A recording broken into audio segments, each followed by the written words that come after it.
Let's talk about fascist art. First of all, let me start by saying this isn't going to be a super deep dive into certain art movements or the definition of fascism with art.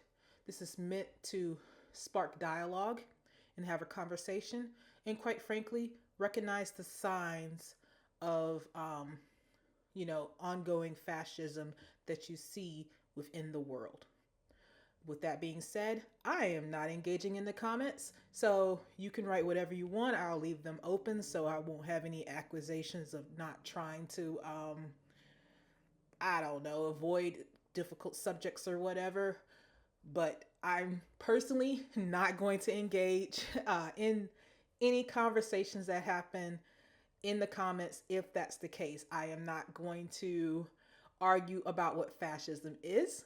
I am going to go ahead and lay it out for the sake of this video. And I am not going to speculate on which styles are and are not fascist.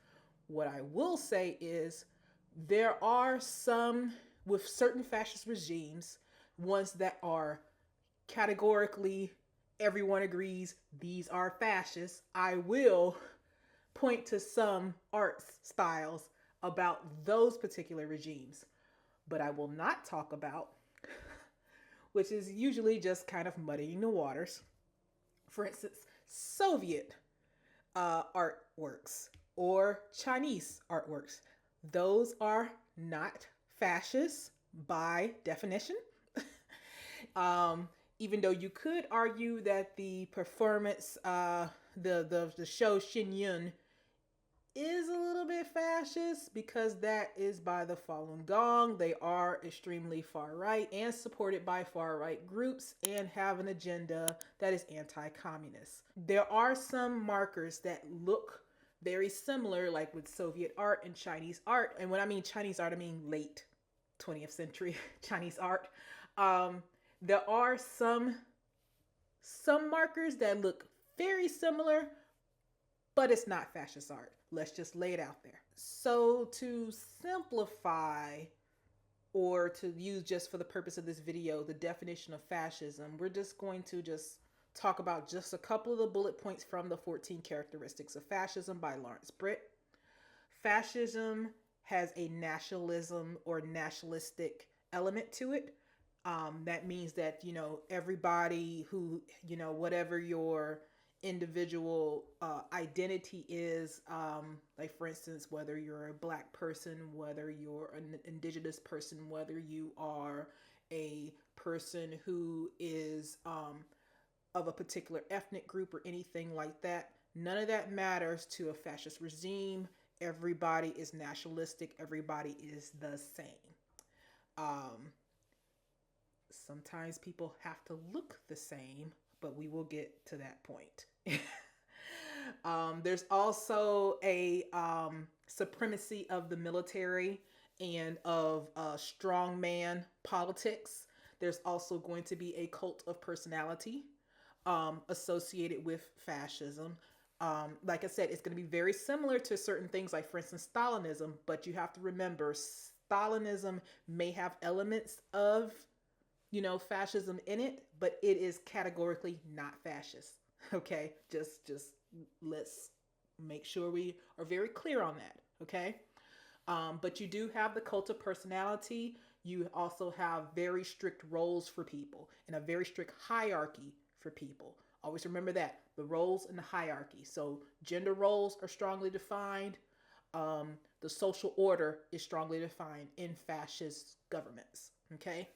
You also have a disdain for ideas that do not fall within the ideas of the regime. Okay, so you do have, so in a lot of fascist regimes, historically, artists and scholars have been targeted strongly. And so, yeah, where does fascist art come in from that? We're not going to define what art is. First of all, art is political. That's it. Period. Art is political. Period. Okay? So with that, with art being political, for some fascist regimes, there is a need for art.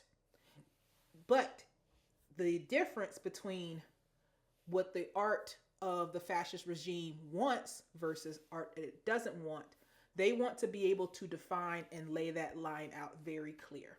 For fascist governments, they have a strong definition of what art is and what art isn't.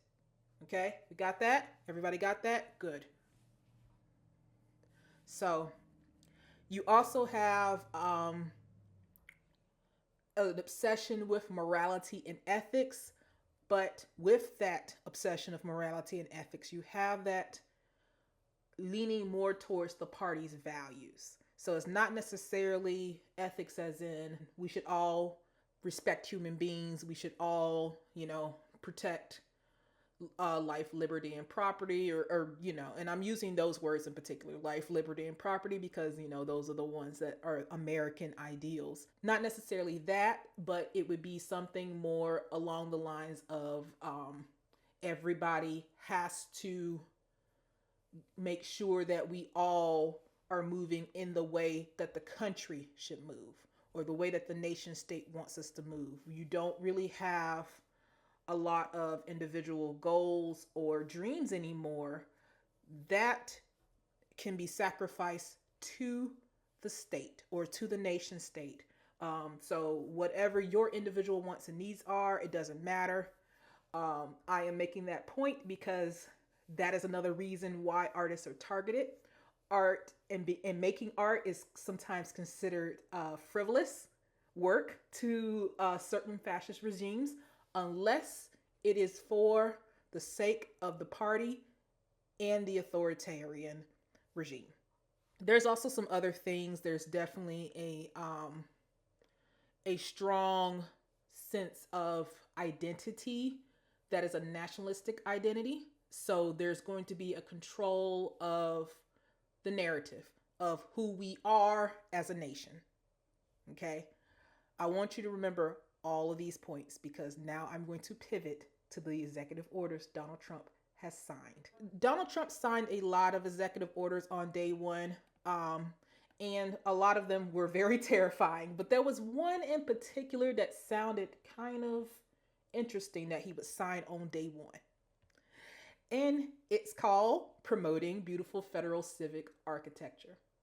Why am I pointing this one out? Because, the reason why I'm pointing this out is because, again, it can go under the radar. It sounds innocuous on its face because we have other executive orders that are far more terrifying, such as the, rescinding birthright citizenship, which he legally cannot do.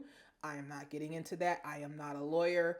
This is my realm, like art and history and like this media. This is my realm. So I am going to stick to my realm and I'll leave that to the professionals in regards to the legality of those. But, most Americans who have some elementary knowledge of the U.S. Constitution knows that is a fundamental right in the U.S. Constitution. If you were born here, you are a citizen, but let's just waive that here. We're going to talk about this. Promoting beautiful federal civic architecture.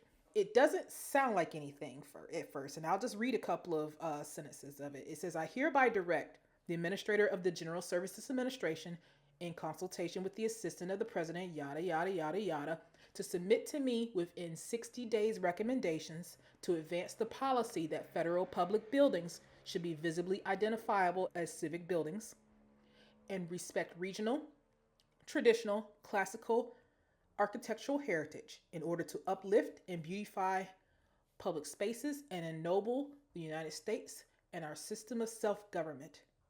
This was a day one executive order from Donald Trump.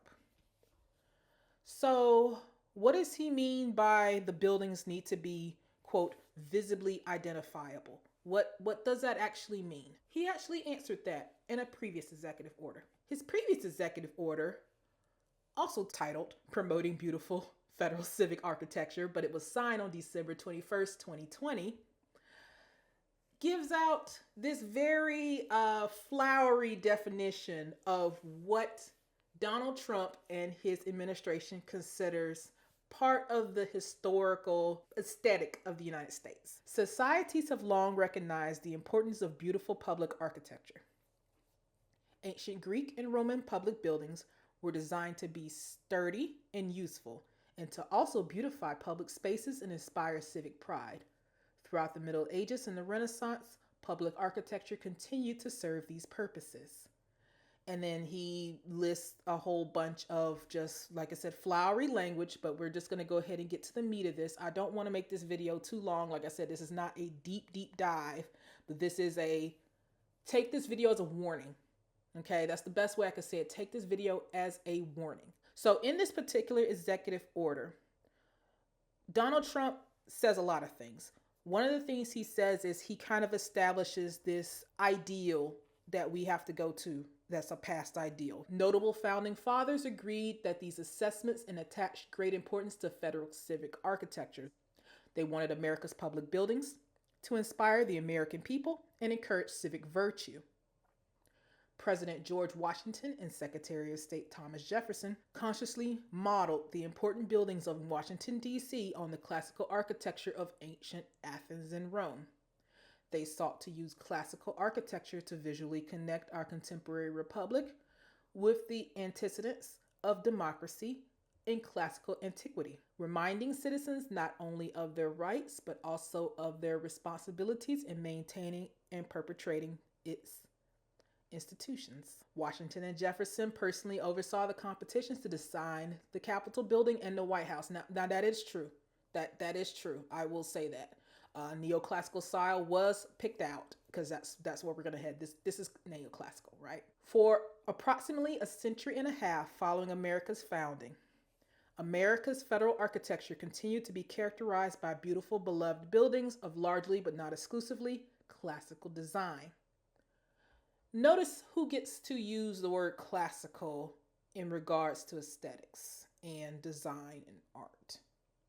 What does that actually mean? Because, if we were talking about, for instance, classical Chinese art and design, it would be not what we would be thinking of as Americans. Is that correct?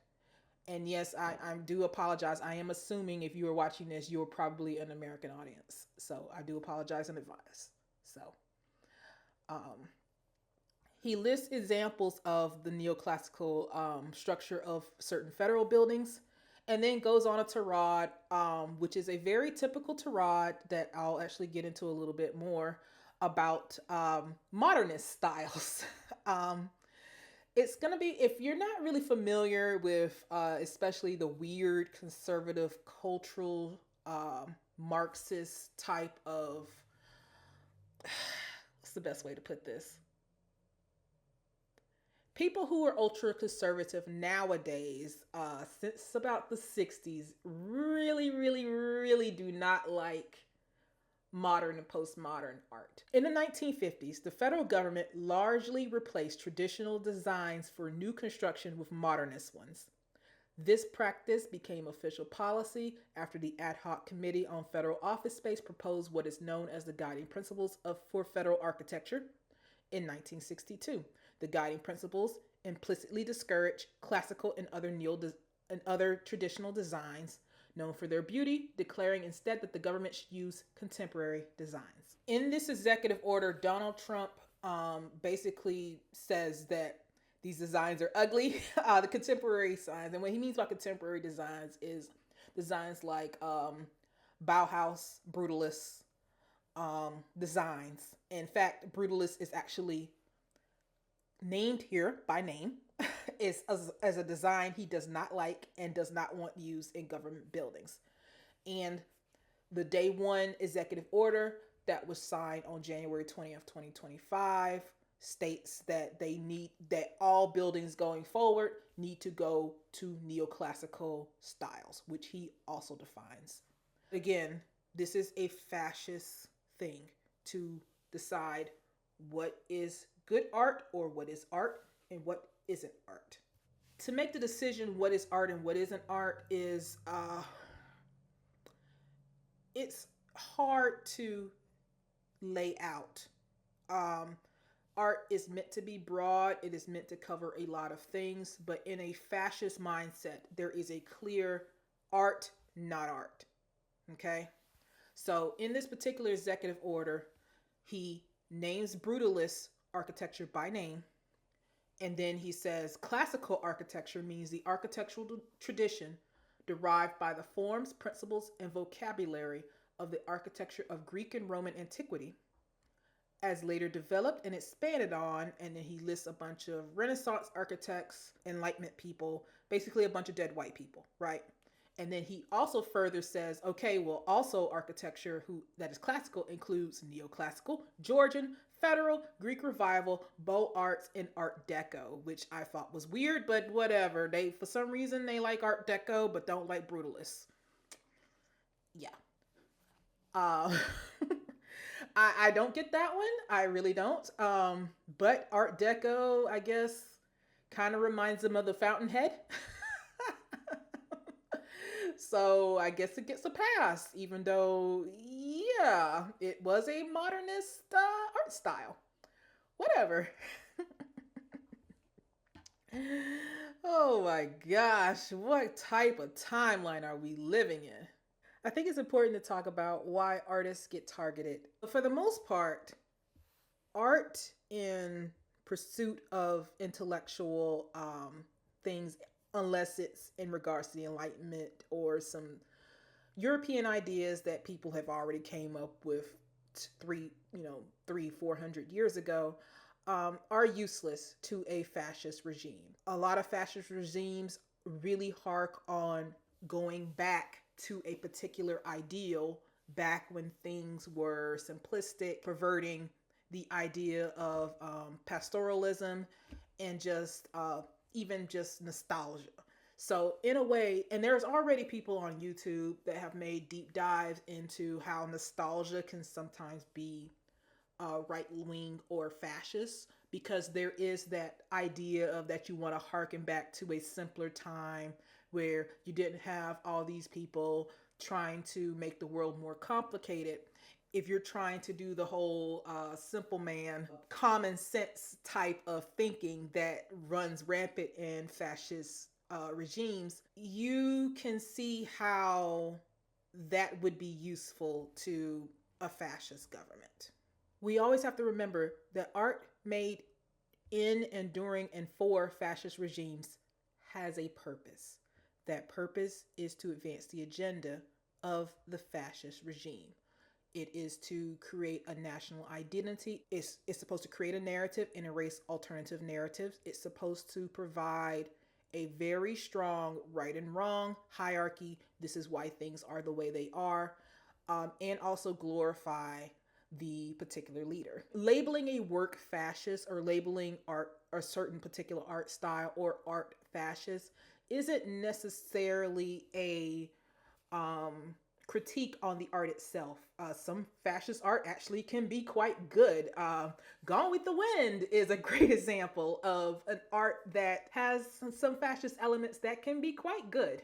I will get to Confederate art in a bit. We will get there. But some fascist art or art that can be labeled as fascist or labeled doing work for a fascist regime can be quite good. But yes, for the most part, art is meant to serve a particular purpose, and that purpose is to establish a national identity and to provide a particular narrative for the regime. So this is the part where we talk about Hitler's work as an artist. Hitler was technically proficient in art. It doesn't really take a lot to be proficient in an art style or any type of art medium, whether that's painting, photography, mixed media, sculpting, anything like that. That just takes practice, a lot of practice. What makes art different than just putting pen to paper is the thought process behind the art, or the intention or even lack of intention that the artist puts into the art. Some art has no purpose. Like for instance, Dadaism is very famous of being, quote, nonsense art.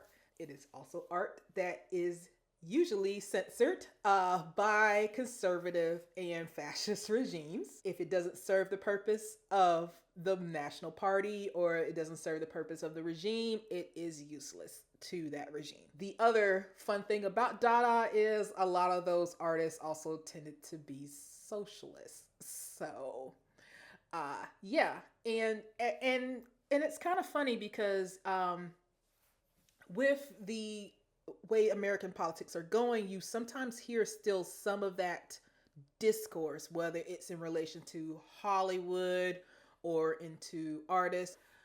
Let's focus more on Hitler's art here. Because, yeah, there's something to say about Hitler's art. You know, the famous thing that people say is, oh, he didn't get into art school, right? And then, of course, there's a joke about him getting into art school. But actually, um, it, history's a damn circle, isn't it? Okay, so, like, I'll just make this and then just kind of leave it alone or leave it there. Bent Key Productions and Ben Shapiro and all the people at the Daily Wire also wanted to make straight man Hollywood films and didn't get to, because and it's not in the same way as like I didn't get to, where I just need to get better at my craft to actually, it's not even in that vein. It's more of a vein as they just weren't, they weren't really up for the task, even though they got the money and the connections and were leaps and bounds. But like somebody like Ben Shapiro, and so now what do? They make their own studio, and then they produce the films that they want in their studio.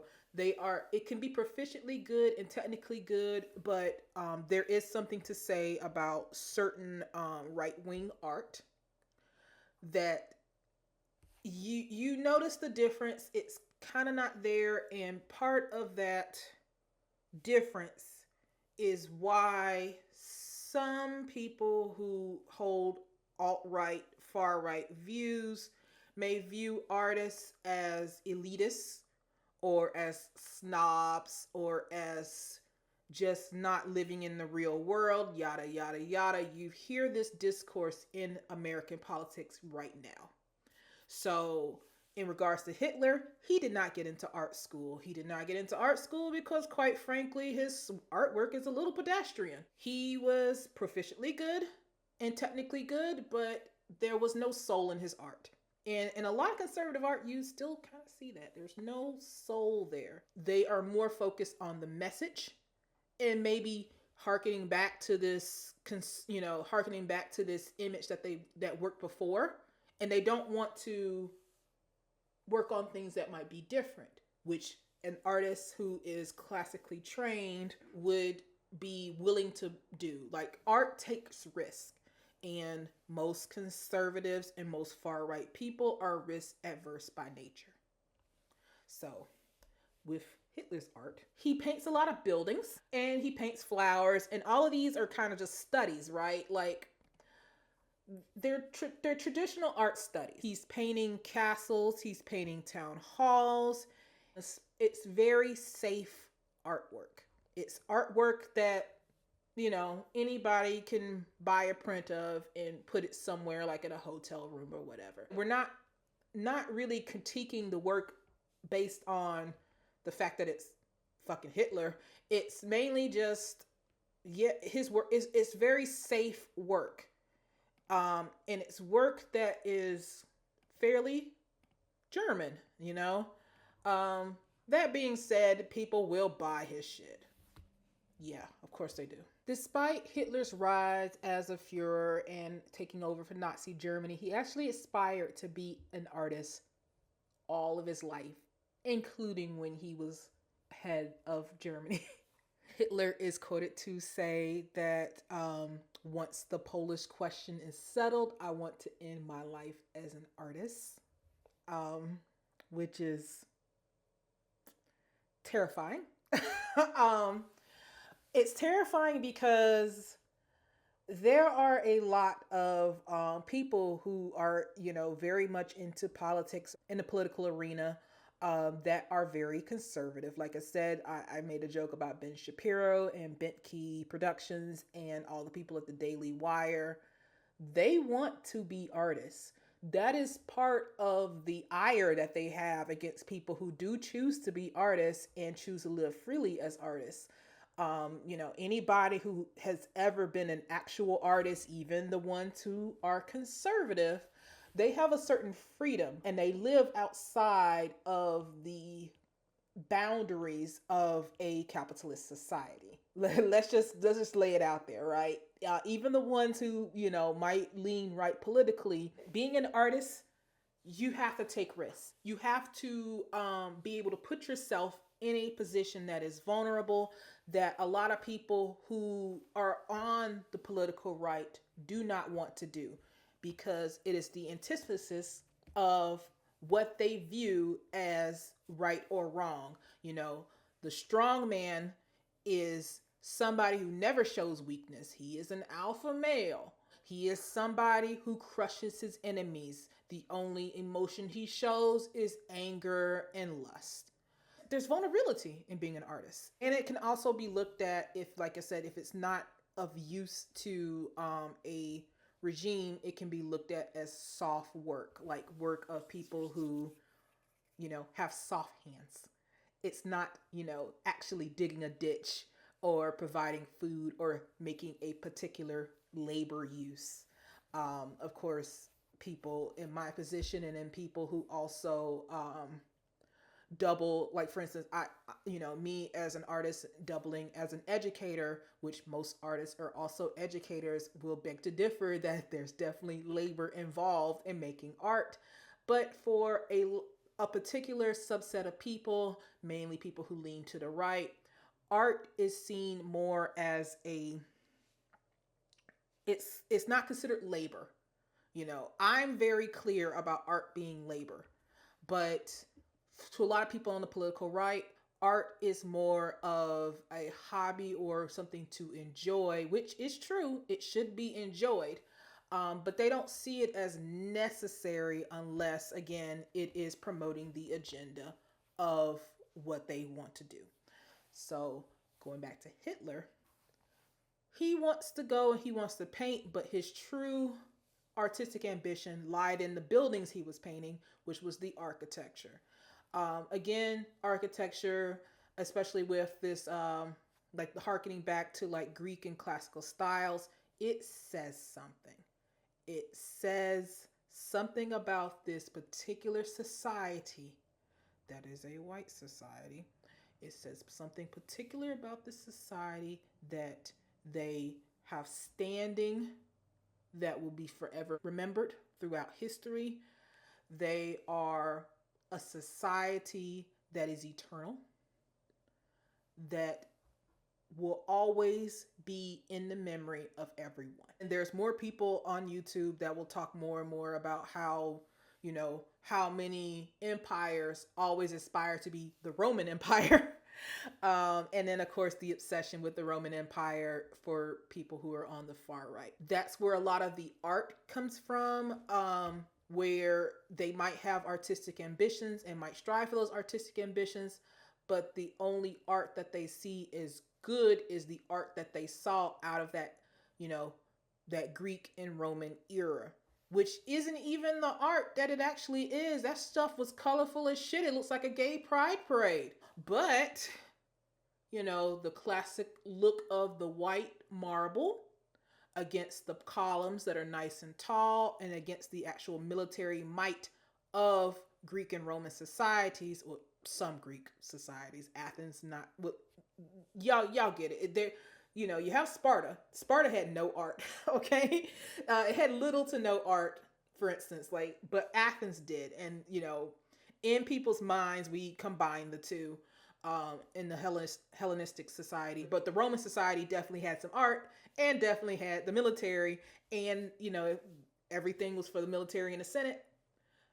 And we see all of this surviving art that is very nationalistic in Roman society. So a lot of Hitler's ideals of art come from that, and anybody else who might be conservative who also considers himself an artist, like George W. Bush, for instance. And also Winston Churchill also was a painter. I'm moving dangerously to are these people also fascists? I'm sure a lot of people will have issues with me labeling somebody like Winston Churchill a fascist. He was not, but was close. Anyways, he was imperialist. Let's say that he was imperialist, not necessarily fascist, but he was a painter, and he also painted very safe, very neoclassical, very much harkening back to the old historical style, because a lot of people who have those more right-leaning political ideals, that is the safe art. That is the art everyone agrees is good. So therefore, that is the art that they're going to emulate. So Hitler and Joseph Goebbels worked directly with Leni Riefenstahl. I'm not going to subject you to a lot of Nazi imagery, but it is important to talk about Riefenstahl and how effective she was at furthering the Nazi agenda. As you can see in Olympia, that harkening back to that neoclassical ideals of the Greeks and the Romans, it kind of makes sense because this is covering the 1936 Olympics. It is tying Greek and Roman ideals, or Greco-Roman ideals, to Germany and the future of Germany. This was in 1936, so at this time, it's probably safe to say, even though most people, I guess, didn't fathom like what Hitler would become, he was kind of already there, and there were people, very prominent Europeans, that were on his side. So he definitely was a charismatic leader. And when you see in Triumph of the Will, you see that amplified. You see the might of the military. You see Hitler being a very strong, charismatic leader. You see the confidence that he has in his people, and you also see other motifs. So, but in Olympia, you start to see some of these fascist art motifs come about, a focus on, like I said, the neoclassical Greco-Roman style, focus on bodies and perfection in bodies. You don't see a lot of body diversity here. For instance, you see bodies that are the ideal bodies, and they are European bodies, and they are at peak physical condition. Now, yes, you do have in Olympia, you have Jesse Owens, who blew everybody out in the races, but that was an anomaly. Olympia was meant to glorify Germany and to show the might of German athletics. In a lot of Leni Riefenstahl's filmmaking, she does take a lot of risk and does a lot of filmmaking that is considered state of the art. I mean, and that's something that, again, I'm trying to structure this in a way that it makes sense. You saw it also, a lot of the ambitious filmmaking or technological advances in films such as Song of the South or in Birth of a Nation. That there is not the actual risk that I'm talking about when it comes to making art. The risk that I'm talking about in making art is more than just the technical. It is, the thought process, the vulnerability of that artist, not showing the strengths, but also showing the weaknesses and fears and desires of an artist. In Triumph of the Will, we do remember that one of the goals of a fascist society is to show military might. And that is exactly what's being depicted. You see a military force that is willing and ready. And that is a motif of fascist art. You also see shots, individual shots of the German people, particularly children and women. Those are the people that the military is fighting for. You also see very strong Hitler above the crowd. So that showcases the hierarchy that is part of the society. Hitler is on the top, and he is the father of the German people. You also see angles, a reverse angle from Hitler speaking, that are from the downward camera position. So they're focusing up at Hitler. That is a camera angle that makes people taller and more imposing in our subconscious. So we associate Hitler with strength in Triumph of the Will. We also see how excited the crowd is to see him. So we see that he is beloved by his people. Now, I can't make a YouTube video about fascist art without talking about Italian Futurism. Italian Futurism was an avant-garde movement that started in the early 1900s. And what I mean by early 1900s, as in the early 1900s, like in 1909. It was a movement that involved a group of Italian artists that were interested in movement and speed and technology and progressiveness over what was previously considered the classical in Italian art. Now, that's going to sound a little bit more different than what I've said before about fascism being a hearkening to the past and overly relying on art that was already established in the past. But that makes a really good point, because Italian Futurism by itself and in itself wasn't necessarily a fascist art movement. It's an art movement that became fascist over time.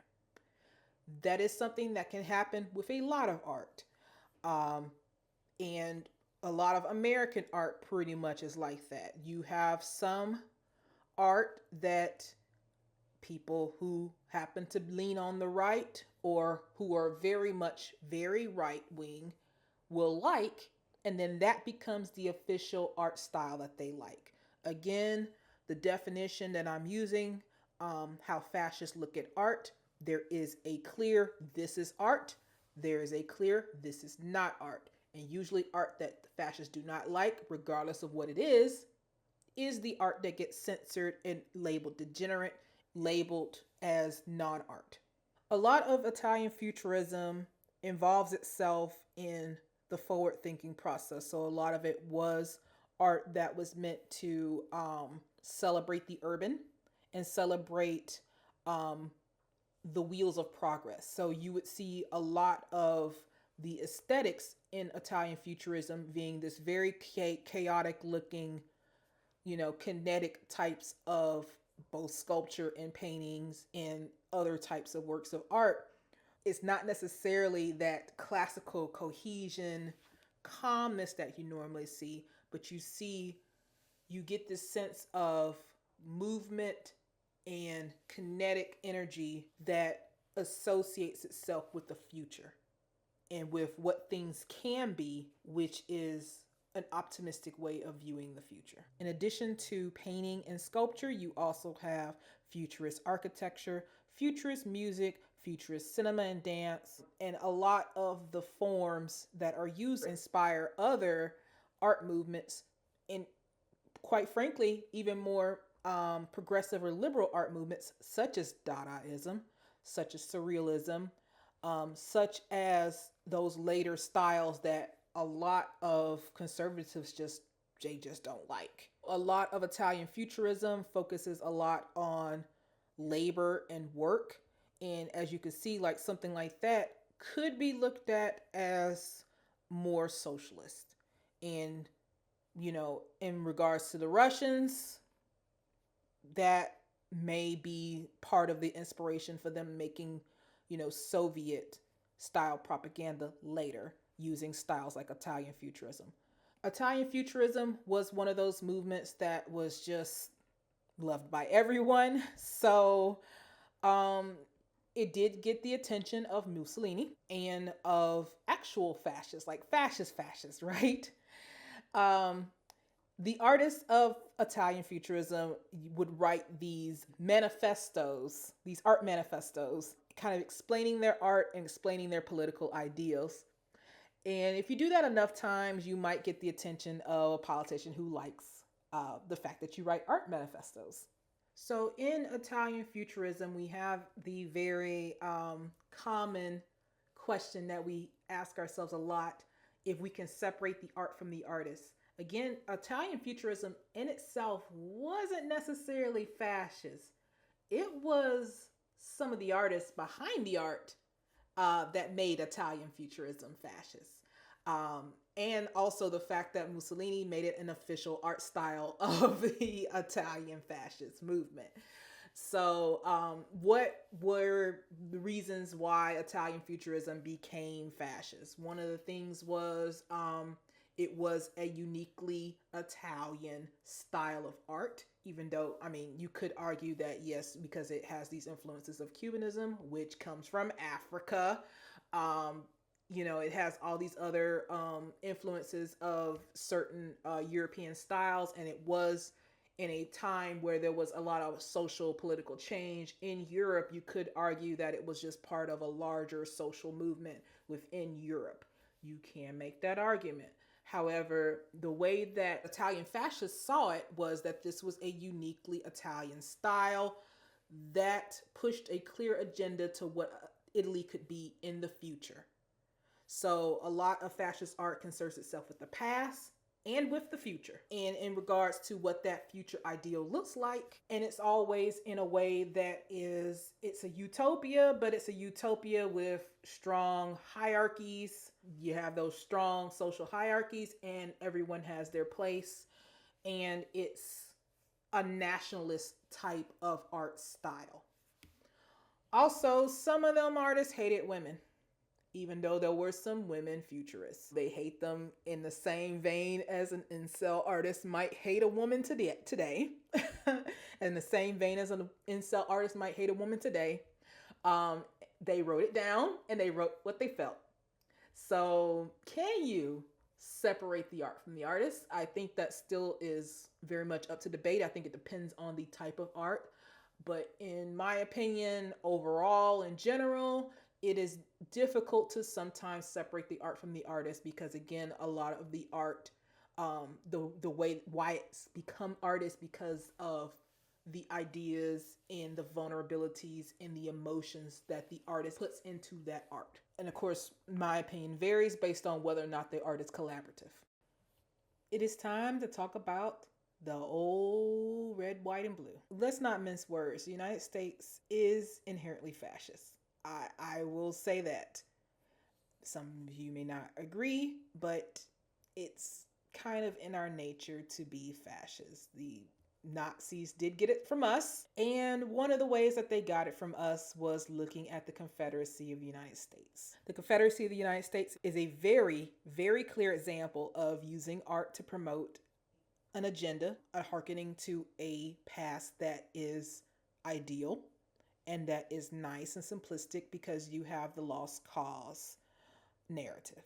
And the lost cause narrative hinges a lot on art, whether that is in statue form, whether that is in written form, in forms of narratives and literature, whether that is in media and movies and film, whether that is in paintings and depictions of a pastoral South where everything was nice and beautiful until the political upheaval of the Civil War and post-Civil War. You have these narratives that are very strongly believed by people today about how the South was fighting for their homeland, particularly people who did not own slaves were fighting for their homeland, which in itself is glorifying the military. You have these ideals about protecting the women and children back home, the beautiful women folk and the children folk, white children at home.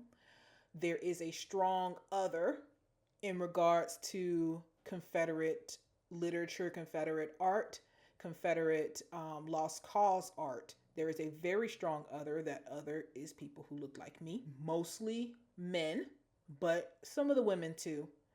But it's mainly men, because the idea is the other would be this threat to the family unit and this threat to the way of life, the Southern way of life.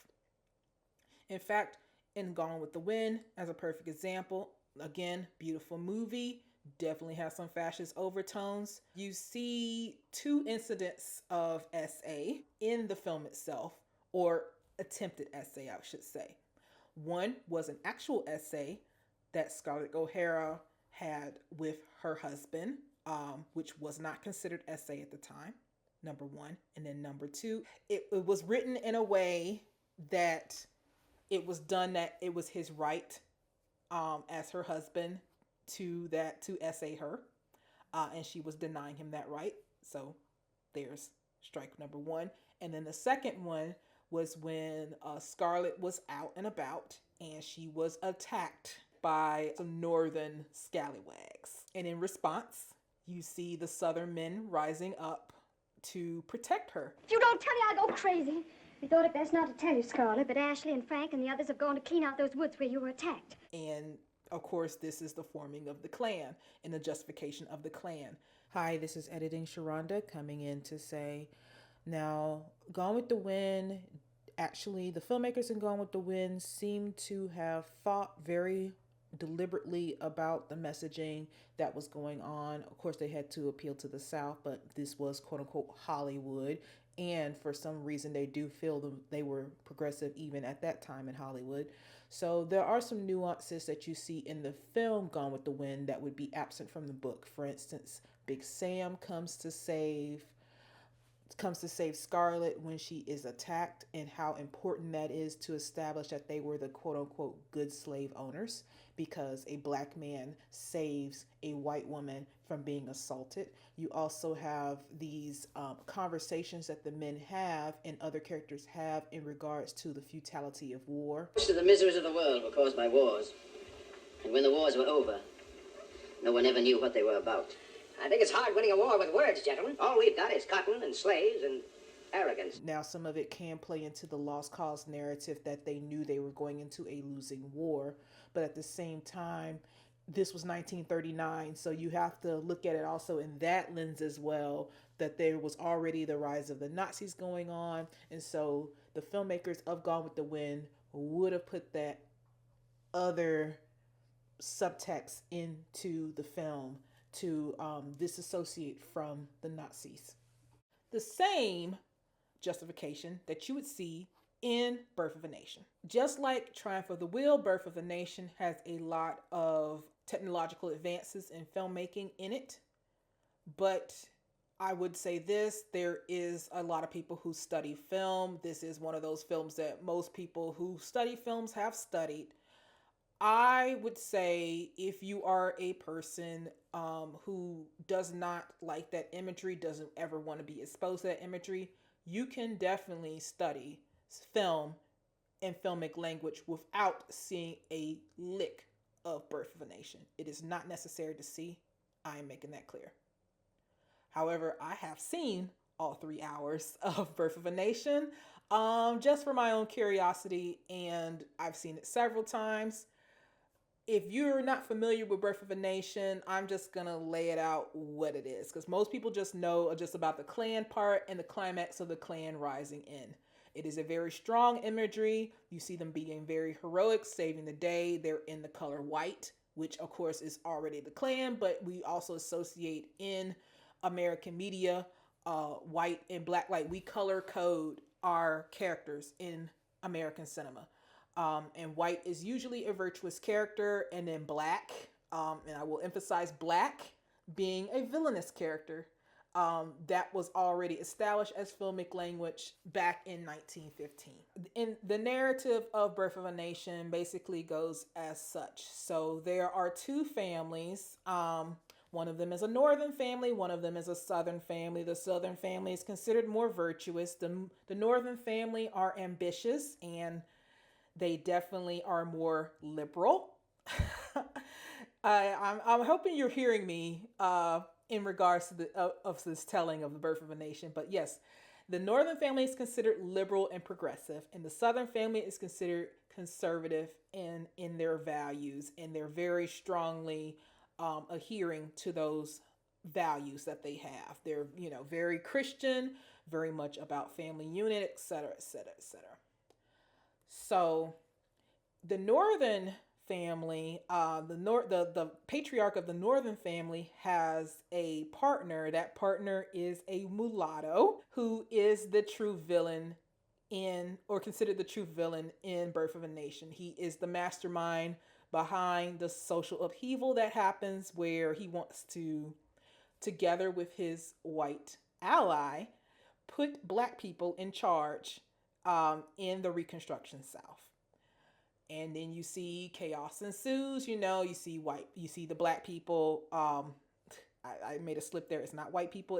It is white people, but it's white people in blackface. They are supposed to be representing black people.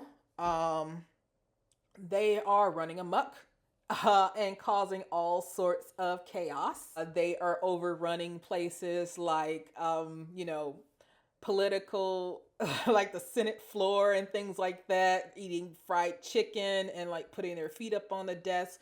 There's a lot of randomness, chaos, and it is framed in a way that the biracial villain knew all along that this was going to happen, and that was his goal. He also has a thing for one of the white women in there. And then also the northern guy also has, it's made clear that he has a biracial mistress, but not the southern guy.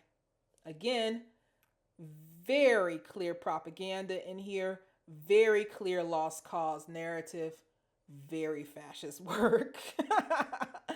And of course, there is an attempted essay in there, very much in the same as Gone with the Wind, where Gus, who's one of the freemen, is chasing down this innocent young woman or young girl. She wasn't even a young woman. She's coded to be she's coded to be a child. So she's a white girl. She's a literal white girl who jumps to her death. And anyways, 3 hours to show you until the Klan saves the day and restores the social order. That is what Birth of a Nation is about. Again, you do not have to watch it to study films. There are other films where you can see what a tracking shot is.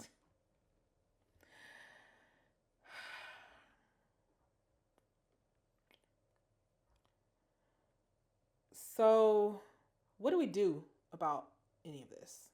Again, I want to emphasize the reason why I'm making this video is mainly for educational purposes and as a warning. We actually have been on this slope for a very long time. Reagan gutted a lot of the national arts budget, especially after a lot of conservatives made a lot of noise about Piss Christ in particular. And so there was definitely a very strong what is art, what is not art coming from the right. And this idea of cultural Marxism comes about, and it has been coming about, brewing and stewing for most of the 20th century and well into now, where we are now 25 years into the 21st century. It is something that has been on a lot of very far right people's agenda for a very long time, censoring what they call degenerate art. The idea of degenerate art comes straight from the Nazis. That is why they were finding art, was destroying art, was stealing priceless works of art, because that's the other side of it. It's not necessarily the creation of this art that is art, strongly art. It is also the censoring of works that they deem not art. And we can definitely see that going on. We saw that in the executive order that was issued. We have a strong dislike by this current administration for modernist and contemporary art styles. That is on par with a lot of people who are far right now. They do not like modernist style. They see it as socialist. They see it as communist. They see it as degenerate. They see it as promoting bad ideas upon American society. You also see it in forms of the libraries censoring books related to LGBTQIA plus narratives. They are trying to get rid of those narratives, particularly narratives about trans, and are labeling it as perversive. All of this is part of a larger fascist movement that is happening, that will happen, that will continue to happen unless we decide to do something about it. Thank you for listening to me. Y'all have a good one.